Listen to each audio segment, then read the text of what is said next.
नमस्कार, स्वागत आहे सर्वांचं आजच्या एका नवीन ब्लॉगमध्ये. तर आजपासून मुलांची स्कूल सुरू झालेली आहे आणि आजचा पहिला दिवस आहे शाळेचा. त्यामुळे मध्ये जाणाऱ्या मुलांची आणि त्यांच्या आईची कशी धावपळ होते हे आपल्या सगळ्यांनाच माहिती आहे. कारण शाळेला जरी नेहमी मुलं जात असली तरी सुट्ट्यानंतरचा पहिला दिवस असो किंवा दिवाळीच्या सुट्ट्यानंतरचा शाळेचा पहिला दिवस असो, धावपळ ही आपली होतेच. कारण बऱ्याच दिवसांच्या सुट्ट्या झालेल्या असतात, आराम झालेला असतो आणि मध्ये जायचं असलं की लवकर उठावं लागतं, टिफिन आवरावा लागतो, मुलांचं आवरावं लागतं, सगळं करून त्यांना रेडी करायचं असतं. त्यामुळे मुलं घरी असताना जे असं निवांत वेळ आपण घालवतो तसा ते स्कूलला जायला लागले की मग आपल्यालासुद्धा आणि त्यांनासुद्धा तितकासा वेळ मिळत नाही. तर आज शाळेचा पहिला दिवस होता आणि मग पहिल्या दिवशी अशीच सगळी धावपळ चालू होती. कारण पहिलाच दिवस होता त्यामुळे टिफिन बॉटल हे सगळं आणि मुलांचं स्कूलचे ड्रेस वगैरे हे सगळं आवरायचं होतं. त्यामुळे थोडासा उशीर झाला, पण तरी देखील स्कूलच्या टायमिंगपर्यंत आम्ही सगळं वेळेवर आवरण्याचा प्रयत्न केला. तर पहिला दिवस होता आणि याच्या सुट्ट्या भरपूर झालेल्या होत्या, त्यामुळे त्याला नवीन काहीतरी दिल्याशिवाय आणि गोड काहीतरी दिल्याशिवाय तो स्कूलला जाणार नव्हता असं तो म्हटला. म्हणून त्याला छान असं किंडर जॉय दिलं आणि त्यानंतर त्याने ते खाल्लं, दूध वगैरे घेऊन झालं आणि मग टिफिन वगैरे मी पॅक केले. आता स्कूल जरी तेच असलं तरी त्यांचा जो क्लास आहे तो नवीन असणार आहे, त्यामुळे त्यांना सगळ्या गोष्टी नवीन लागतात आणि सगळ्याच गोष्टी आपण घेऊ शकत नाही. म्हणून मग एखादी तरी नवीन वस्तू घेतली की मग मुलंसुद्धा खुश होतात. तर ह्यावेळेस मी त्यांना छान अशा टिफिन बॅग घेतल्या. तर दोन्ही व्हाईट कलरमध्ये आहे, पण त्याच्यावरती प्रिंट वगैरे फ्लावरची आहे, त्यामुळे ते दिसायला खूप छान दिसतात. पण मी त्या दोन्ही वेगवेगळ्या कलरच्या घेतल्या.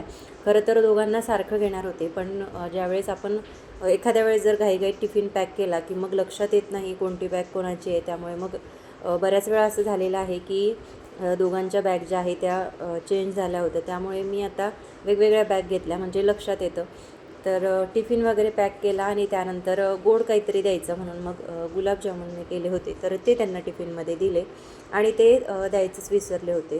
त्यामुळे मग पॅक केलेल्या ज्या बॅग होत्या त्या परत ओपन केल्या आणि त्याच्यामध्ये छोट्या स्टीलच्या डब्यामध्ये मी त्यांना छोट्या स्टीलच्या बॉक्समध्ये मी त्यांना गुलाबजामुन दिले आणि ते त्यांच्या टिफिन बॅगमध्ये पॅक केले. तर अशा ह्या दोन नवीन बॅग मी त्यांच्यासाठी घेतल्या. खूप छान आहे. तुम्हाला कशा वाटल्या कमेंट करून मला नक्की सांगा. तर टिफिन पॅक झाला, त्यानंतर दूध वगैरेसुद्धा घेऊन झालं होतं. पण आता सध्या तेव्हाच अधिक मास संपलेला आहे, ज्याला आपण पुरुषोत्तम मास असं म्हणतो. तर अधिक महिना संपला जरी असला तरी देखील मग बऱ्याच वेळाचं मी हे जे अनारशाचं पीठ आहे तर ते बनवून ठेवलं होतं आणि भरपूर अनारसे खाऊनसुद्धा झाले, तरी एवढं पीठ उरलेलं आहे.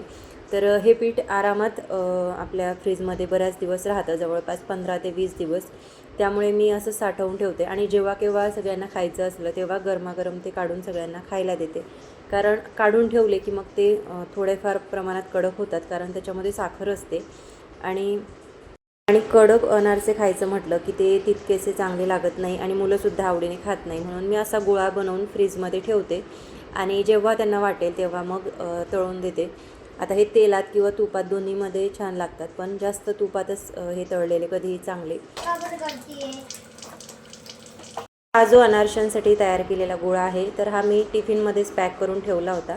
कारण सध्या सुट्ट्या चालू होत्या, त्यामुळे मग मुलांनासुद्धा तो लागणार नव्हता. पण आता स्कूल सुरू झालेलं आहे आणि मुलांना टिफिन तर लागतोच. तर वेगळे टिफिन मी मुलांसाठी ठेवते, म्हणजे एखाद्या दिवशी पातळ भाजी द्यायची असली की मग त्यासाठी बऱ्याच वेळा पातळ भाजीसुद्धा मुलांना टिफिनमध्ये दिली जाते आणि कोरडी भाजीसुद्धा टिफिनमध्ये दिली जाते. त्यामुळे मग असे 1-2 डबे एक्स्ट्राचे मी ठेवते, जेणेकरून मग वेळेवरती धावपळ होत नाही. तर आज पहिला दिवस होता त्यामुळे तो असा खुश होता आणि त्याला चॉकलेटसुद्धा दिलं होतं. त्यानंतर मुलं तर स्कूलमध्ये गेले होते, कारण आजचा पहिला दिवस होता आणि पहिल्या दिवशी पटापट त्यांनी आवरलं. तर तरी देखील आम्हाला थोडाफार उशीर झालाच, पण 2 गोष्टी राहू देत आम्ही पटकन वेळेवरती सगळं आवरून घेतलं आणि मुलं स्कूलला गेल्यानंतर मग मी देवपूजेला सुरुवात केली. आता जेव्हा मुलांना सुट्टी असते तर तेव्हा निवांत असं सगळे कामं जे आहे ते आपले चालूच असतात, कारण घाई नसते, मुलांना ट्युशन वगैरे नसते, त्यामुळे निवांत घरातली सगळी कामं आपल्याला आवरता येतात. पण आता स्कूल सुरू झालेलं आहे आणि घरातली बरीचशी कामं बाजूला राहतात आणि मुलांना सगळ्यात आधी तयार करावं लागतं. म्हणून मग जसे जमेल तसे मी सगळे कामं करते. तर सगळ्यात आधी मुलांचं टिफिन वगैरे बनवते, मग त्यानंतर घरातली बाकीची कामं करते. आता देवपूजेला सुरुवात केली. तर देवपूजेला सुरुवात करताना आता अधिक मास झालेला आहे, त्यामुळे मला माझ्या माहेरून छान अशी पितळेची भांडी जी आहे तर ती मिळाली. तर ते मी तुम्हाला दाखवते. तर याआधी बघा, हा छोटासा एक ग्लास आहे की जो मी देवघरामध्ये ठेवत होते, पण आता बरेच दिवस झाले मी याला वापरते. जवळपास 10-11 वर्ष झालेत मी या ग्लासला वापरते. तर याच्या आतला भाग जो आहे तो पूर्ण काळा झालेला आहे. आता बऱ्याच वेळा असं झालेलं होतं की आम्ही गावी होतो आणि कुठेतरी बाहेर गेलो असू तर 5-6 दिवस किंवा 7-8 दिवसांनी किंवा 15 दिवसांनी बऱ्याच वेळा येणं व्हायचं. त्यामुळे मग हा जो ग्लासचा आतला भाग आहे तर तो बऱ्यापैकी काळा पडलेला होता. आणि तसंच देवघरामध्ये जो छोटा पितळेचा तांब्या मी ठेवत असते तो सुद्धा तसाच झालेला आहे. आता तो सुद्धा मला बदलवायचा आहे, पण आता जी भांडी गरजेची होती तीच मी घेतली. तर त्यामुळे मग सगळ्यात आधी हा ग्लास मी घेतला. तर बघा, आता दुसरा ग्लास जो घेतला तो सेम याच साईजचा आहे, फक्त थोडाफार आधीच्या ग्लासपेक्षा हा ग्लास थोडा मोठा आहे, पण दिसायला खूप छान आहे, त्याचा आकार खूप सुंदर आहे, त्यामुळे मग मी तो घेतला. आता हा नवीन घेतलेला जो ग्लास आहे तर किंवा आणखीन कुठलीही वस्तू आपण घरातली किंवा देवघरातली घेतो तर आपल्याला असं होतं की ती आपण एकदाची कधी वापरतो आणि कधी नाही. जसं लहान मुलांचं होतं ना, नवीन भांडी आणल्यानंतर किंवा छोट्या मुलांना नवीन गाडी दिली की त्यांना असं वाटतं आपण हे कधी एकदाच खेळतो आणि कधी नाही. तसंच आपल्याला सुद्धा होतं. मी खरं तर घरातली कुठलीही वस्तू किंवा देवघरातील कुठलीही वस्तू जरी घेतली तर मला सुद्धा असं होतं की कधी एकदा मी त्याला वापरते आणि कधी नाही. हा नवीन घेतलेला ग्लास मी देवघरामध्ये ठेवला, छान त्याच्यामध्ये प्यायचं पाणी भरलं आणि हे पाणी तर आपण दुसऱ्या दिवशी पिणारच असतो, त्यामुळे मग मी याच्यामध्ये प्यायचं पाणीच टाकून घेत असते. आणि जो तांब्या आहे त्याच्यामध्ये सुद्धा, त्यासोबतच शंख आहे, शंखामध्ये सुद्धा प्यायचंच पाणी भरते. त्यासोबतच आता ह्या वाती ज्या आहेत, वाती आहे, फुलवाती आहे, ह्यासुद्धा मी एकदाच भरून घेतल्या, कारण आता भरपूर सुट्ट्या झाल्या होत्या आणि वाती फुलवाती आधीच संपलेल्या होत्या. म्हणून मग मी आल्या आल्या सगळी ही देवघराची जी बारीक बारीक कामं आहे ती सगळी करून घेतली. जसं देवघर स्वच्छ करायचं असेल किंवा देवघराचा जो खालचा ड्रॉवर आहे तो सुद्धा मी स्वच्छ केला आणि त्यानंतर मग जी काही भांडी घासायची होती ती घासून घेतली. पण गावाला 1-2 दिवसासाठी जात असतो किंवा अगदी 15 दिवसांसाठी, तरी देखील घरी आल्यानंतर जो पसारा होतो किंवा जे काही साफसफाई आपल्याला करायची असते केल्याशिवाय आपल्याला काही करमत नाही.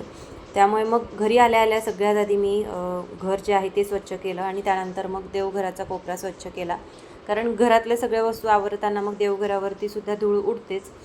त्यामुळे मग मी ते शेवटी स्वच्छ करते. आता अधिक मासामध्ये घेतलेला नवीन पेला तर तुम्हाला दाखवला आणि त्यासोबतच आणखीन एक वस्तूसुद्धा घेतली. आता ही मला माझ्या आईनेच घेऊन दिली. खरं तर मी घेतली, मी फोटोमध्येच बघितलं होतं, पण बऱ्याच दिवसांपासून मला ही घ्यायची होती, तर आत्ता मी ती घेतली. कारण याआधी बऱ्याच वेळा तुम्ही व्हिडिओमध्ये फोटोमध्ये बघितलं असेल, तुम्ही फोटोमध्ये किंवा व्हिडिओमध्ये सुद्धा बघितलं असेल, माझ्याकडे एक लाकडी धूपदाणी होती ज्याच्यामध्ये मी रोज धूप लावायचे किंवा मग बऱ्याच वेळा कापूरसुद्धा जाळायचे, पण आतून ती खूप खराब झाली होती आणि रोज रोज जर त्याला स्वच्छ करायचं म्हटलं की मग ती लाकडाची होती आणि ती खराब होणारच होती, त्यामुळे त्याला रोजसुद्धा स्वच्छ करता येत नव्हतं. म्हणून कधीतरी मी त्याला स्वच्छ करायचे. पण आपण जो धूप लावतो तर तो अगदी सकाळ संध्याकाळ जरी आपण धूपदाणीमध्ये लावत असू तरी देखील ते भांडं आपल्याला स्वच्छ करावंच लागतं, नाहीतर मग त्याच्या आतमधला जो भाग आहे तो संपूर्ण काळा होतो आणि जो तेलकटपणा आहे तर तो सुद्धा त्याच्यावरती दोन्ही बाजूने राहतो आणि मग ते घासायला खूप जड जातात. त्यामुळे तो आधीचं जी धूपदाणी होती तर ती लाकडी होती आणि ते घासायला अगदी जड जात होती आणि घासलं जरी असलं तरी देखील मग ते लाकूड असल्यामुळे ते फुगण्याची शक्यता होती. त्यामुळे मग मी त्याला कधीतरीच घासायचे, तरी देखील त्याचा थोडाफार काळपटपणा जो आहे तर तो दिसायचाच. म्हणून म्हटलं आता चला नवीन काहीतरी घेऊया आणि बऱ्याच दिवसांपासून ह्या धूपदाणी ज्या आहेत त्यांचे मी वेगवेगळे डिझाईन बघितले, पण आता माझं माहेर जिथे आहे तिथे वस्तू ज्या आहेत त्या नवीन डिझाईनमध्ये नवीन आकारामध्ये असतीलच असं नाही, सारख्या प्रमाणात आणि एकसारख्या डिझाईन जवळपास सगळीकडे असतात. त्यामुळे मग आपल्याला जास्त ऑप्शन नसतात, म्हणून मग मी जी आहे तर ती घेते. तर याच्यामध्ये सुद्धा कमळामध्ये आपण धूपदाणी बघतो किंवा आणखीन एखाद्या वेगळ्या आकारामध्ये धूपदाण्या आता निघालेल्या आहेत, पण आता तिथे याच डिझाईनमध्ये सगळ्या धूपदाणीच्या आहेत त्या होत्या, फक्त त्याच्यामध्ये साईज ज्या आहे तर त्या छोट्या आणि मोठ्या आकारामध्ये होत्या. तर ही सगळ्यात छोटी साईज बहुतेक घेतलेली आहे आणि माझ्यासाठी ही योग्य आहे, त्यामुळे मग मी ही घेतली आणि त्यासोबत हा एक ग्लास घेतला. तर अशा 2 वस्तू मी या अधिक महिन्यामध्ये घेतलेल्या आहे आणि यासोबत आणखीन 1-2 वस्तू घ्यायच्या होत्या, पण त्या घ्यायला मला तितकासा वेळच मिळाला नाही, म्हणून मी त्या घेतल्या नाही. आता नेक्स्ट टाईम बघू. तर आता अशी बरीचशी भांडी माझ्याकडे आहेत किंवा देवघरातील ज्या मूर्त्या आहेत तर त्या मी तिथूनच घेतलेल्या आहेत. बऱ्याच ताईंनी मला विचारलेलं होतं की तुम्ही देवघरामधील ज्या मूर्त्या असतील किंवा देवघराची जी भांडी आहे तर ती कुठून घेता. म्हणून म्हटलं चला आज आधीच तुम्हाला सांगते की ह्या सगळ्या वस्तू मी कुठून घेतलेल्या आहेत. तर याआधीसुद्धा मी ह्या वस्तू कुठून घेतल्या होत्या, देवघरातील मूर्त्या कुठून घेतल्या, ह्याबद्दलचा सगळा व्हिडिओ जो आहे तो बऱ्याच दिवसांचा आपल्या चॅनलवरती अपलोड केलेला आहे, तो एकदा नक्की चेक करा.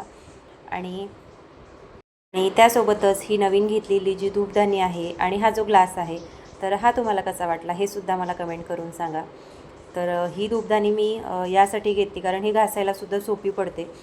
यासारख्या बऱ्याचशा धूपदाण्या असतात ज्या कमळाच्या आकारामध्ये असतील किंवा वेगळ्या फुलांच्या आकारामध्ये असतात, पण त्या घासायला जरा जड जातात. आता ही कशी खालच्या साईडने सुद्धा गोल आकारामध्ये आहे आणि वरच्या बाजूने सुद्धा थोडीफार डिझाईन जरी असली तरी ती घासायला तितकीशी जड जाणार नाही. म्हणून मग मी ही अगदी साधी सोपी अशी दिसणारी आणि जरा युनिक असलेली धूपदाणी जी आहे तर ती घेतली. यासोबतच तिथे बऱ्याचशा अशा जुन्या वस्तूसुद्धा असतात की ज्या भावात विकल्या जातात, त्यामुळे मग त्या घ्यायला मला खूप आवडतं कारण त्या जुन्या असतात आणि त्यांचा आकार जो असतो तो खूपच सुंदर असतो आणि त्या वजनालासुद्धा खूप जड असतात. म्हणून मग मी जुन्याच वस्तू घेते कारण त्या दिसायला खूप छान आणि सुंदर दिसतात. म्हणून माझ्याकडे जी काही भांडी आहे त्याच्यामधली बरीचशी तांब्या पितळीची जी भांडी आहे ती जुनीच आहे कारण ती भरपूर जड असतात. लाईफटाईम आपण त्या वस्तू वापरू शकतो, त्या कुठेही फुटण्याची किंवा खराब होण्याची शक्यता नसते. त्यामुळे मग ह्या सगळ्या वस्तू मी घेत असते. तर आता हा जो कोपर माझ्याकडे आहे ज्याला बरेच जण परात म्हणतात, तर तो सुद्धा पितळेचा आहे आणि तो जुना, तो सुद्धा अतिशय जड आहे, त्यामुळे मी तो घेतला होता. म्हणूनच मी ज्या जुन्या वस्तू असतील त्याच घेते जेणेकरून मग त्या आपल्याला भरपूर दिवस वापरता येतात. तर आता घराची स्वच्छता झाली, देवघराची स्वच्छता झाली होती. त्यानंतर किचनमधले काही डबे होते जे की मी गावाला जायच्या आधीच घासून गेले होते, पण बरण्या ज्या आहे तर त्याच्या वरची जी बाजू आहे तर ती धुळीने खराब होतेच, त्यामुळे ते सुद्धा सगळे परत स्वच्छ करून घेतले. आणि मग हे काही लोणचं होतं जे मी गावाकडून आणले होते तर ते सुद्धा मला बरण्यांमध्ये काढून घ्यायचे होते. तर ह्या काचेच्या बरण्या आहे याच्यामध्येच मी हे सगळे लोणचे जे आहे ते काढून घेते कारण मग प्लास्टिकच्या डब्यामध्ये तर ते खराब होत नाही, पण प्लास्टिकच्या डब्यामध्ये जास्त दिवस कुठलाही पदार्थ ठेवला आणि तो खाल्ला की मग ते आपल्या शरीरासाठी घातक असतं. त्यामुळे मग काचेच्या किंवा सिरॅमिकच्या बरणीमध्ये आपण ते स्टोअर करून ठेवू शकतो जेणेकरून मग आपल्यालासुद्धा ते खायला त्रास होत नाही आणि बरेच दिवस सगळे पदार्थ जे आहे ते चांगले टिकून राहतात. म्हणून मग असं काचेच्या बरणीमध्ये मी सगळे लोणचे जे आहे तर ते भरून ठेवते. तर याआधीसुद्धा एक लसणाचं जे लोणचं होतं तर ते सुद्धा मी असंच या छोट्या बरणीमध्ये भरून ठेवलं म्हणजे मग ते खराब होत नाही. आणि त्यासोबतच आता हे जे गावी गेलो होतो तर तिथून जे लोणचं मी घेऊन आले तर ते सुद्धा मी असं या बरणीमध्ये भरून ठेवलं आणि ह्या बरण्या मी अशाच इथे समोर ठेवते म्हणजे मग मुलांनासुद्धा ते दुपारच्या वेळी जेवणाला घेता येते. किचन ओटा तर स्वच्छ पुसून झाला होता. त्यानंतर आता एक वस्तू मी माझ्यासाठी घेतली. खरं तर ही बऱ्याच दिवसांपासून मला घ्यायची होती.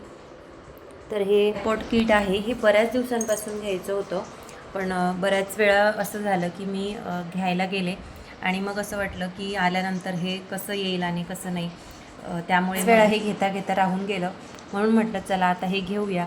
तर याचे रिव्ह्यूसुद्धा खूप छान होते, त्यामुळे म्हटलं आता हे घ्यायलाच हवं. हे पार्सल अगदी 2-3 दिवसापूर्वी मला रिसीव झालं आणि आणल्यानंतर मग आम्ही लगेच ते ओपन केलं कारण कुठलंही पार्सल आलं की मग ते माझ्या मुलाला ओपन करायचं असतं आणि स्वतःच त्याला बघायचं असतं, म्हणून त्याने ते आधीच ओपन केलं होतं. त्याचा व्हिडिओ मी काढू नाही शकले, त्यामुळे म्हटलं चला आज तुम्हाला दाखवूया. आणि खरं तर याचा कलरसुद्धा खूप छान आहे, ब्राऊन आणि ब्लॅक कलरमध्ये हे आहे. हे ट्रायपॉड जे आहे तर ते अगदी लाईटवेट आहे, त्यामुळे आपण याला बॅगमध्ये सुद्धा घेऊन कुठेही बाहेरगावी जाऊ शकतो.